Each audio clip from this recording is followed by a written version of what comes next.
Vous n'avez besoin de personne. Même ma voix vient de l'autre côté de la terre. Vous avez juste besoin de voir les lettres que je tape. Des lettres se répandant comme des asticots sur la surface noire mortelle de l'écran.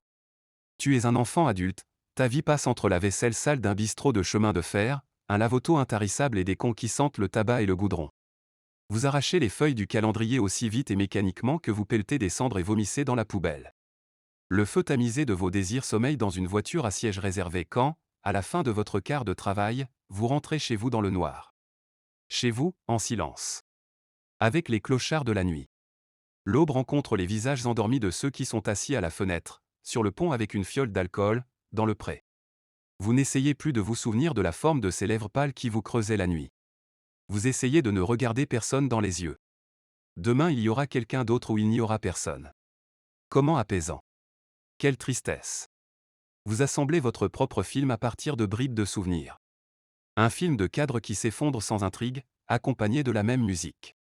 La même musique. 10, 20, 30, 40 ans. Une seule et même musique. Et les clochards de la nuit. Un jour, nous irons à Bora Bora, boire Blue Curaçao sur la plage dorée.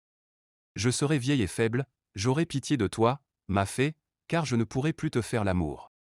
Avec ma pitié j'implorerai votre pitié pour moi. Et le jour où il nous semblera que tout est devenu à jamais bon, je te perdrai. Tu mourras dans mes bras. Et je vais trouver celui qui a fait ça et lui casser une bouteille sur la putain de tête. Ses amis me tireront dessus à la mitraillette. Et c'est ainsi que mon film se termine. Mon film, tournant dans un cercle vicieux dans mon imagination, quand je regarde par la fenêtre, les murs du bar, n'importe où. Comme si quelqu'un allait me juger.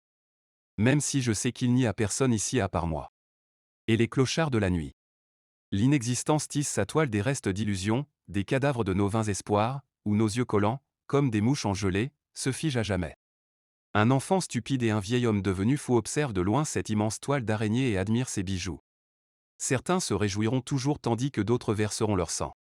Et après avoir perdu notre maison, après avoir perdu des êtres chers, après nous être perdus, enfin, nous arrivons au point de départ.